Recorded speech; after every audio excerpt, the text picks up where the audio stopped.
તો ગાઈસ સાંજના જો 8:30 વાગી ગયા છે. હું અત્યારે માસીના ઘરે પહોંચી ગયો છું અને અત્યારે છે ને દર્શિતા બેન છે ને કંઈક વસ્તુ બનાવવાના છે અને ફૂલ રેસીપી આપવાનો છું. ચાલો તો હવે જોઈએ. આજે આપણે બનાવવાના છીએ ચીઝ બોલ્સ. એની માટે જે જે વસ્તુ જોઈએ એ અહીંયા છે. જો આ છે ને બોઇલ પોટેટો છે, પછી કોર્નફ્લોર છે, પછી કોર્નનો ક્રશ છે, આદુ મરચાની પેસ્ટ છે, પછી આ ટોસ્ટનો ક્રશ છે, કેપ્સિકમ છે, ઓનિયન છે, ચીઝ છે, મોઝરેલા ચીઝ છે, chilli flakes, mix herb, oregano અને સોલ્ટ. તો ગાઈસ છે ને આ બાજુ જો મસ્ત મજાનું ઓઇલ મૂકી દીધું છે અને હવે બટેકાને ક્રશ કરી નાખવાનું છે. આને એકદમ બારીક કટ કરી દેવાનું જેથી ગાંઠા ના રહે અને આપણે ગોળી વાળવાની હોય ને એટલે પ્રોબ્લેમ ન આવે. જો પોટેટોને આપણે મેશ કરી દીધા છે તો હવે એની અંદર આપણે કેપ્સિકમ, ઓનિયન અને કોર્ન ક્રશ નાખીને મિક્સ કરશું. પછી એની અંદર આપણે સ્વાદ પ્રમાણે આદુ મરચાની પેસ્ટ, તમે જેટલું સ્પાઇસી ખાઈ શકતા હોય એટલું તમે નાખી શકો છો. અમને થોડુંક ઓછું જોઈએ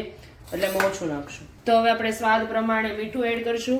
પછી કોર્નફ્લોર થોડોક, જેના લીધેથી લોટ સરખો બંધાઈ જાય, અમારા ગોળિયા સરખા થાય એની માટે લોટ નાખશું.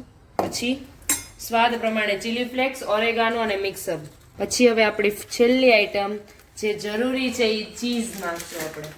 મેં મોઝરેલા ચીઝ અને નોર્મલ ચીઝ બંને નાખી રહી છું. પછી આ ચીઝને ખમણી લઈશું. પહેલા મોઝરેલા ચીઝ નાખ્યું, હવે નોર્મલ ચીઝ નાખશું. આને સારી રીતે મિક્સ કરી લઈએ. મિક્સ થઈ જાય પછી આને આપણે નાના નાના બોલ્સ બનાવશું. તો ગાઈઝ અમારા બોલ્સ રેડી છે. તો હવે આપણે બોલ્સનું કોટિંગ કરવાનું સ્ટાર્ટ કરીએ. કોટિંગ કરવા માટે આપણે કોર્નફ્લોર લીધેલો છે. કોર્નફ્લોરમાં પાણી નાખીને એમાં બોલ નાખશું. પછી તે બોલને આપણે બ્રેડના ક્રશમાં નાખશું. બ્રેડનો અથવા ટોસ્ટનો ક્રશ તમે લઈ શકો છો. પછી એનો આવી રીતે કોટ કરી દઈએ. પછી આ કોટને એક વખત તમારે હાથમાં લઈને જો થોડું પોચું લાગે એક વખત ગોળ ફેરવી દેવાનું છે. પછી તમારે એને નાખવાનું છે તેલમાં.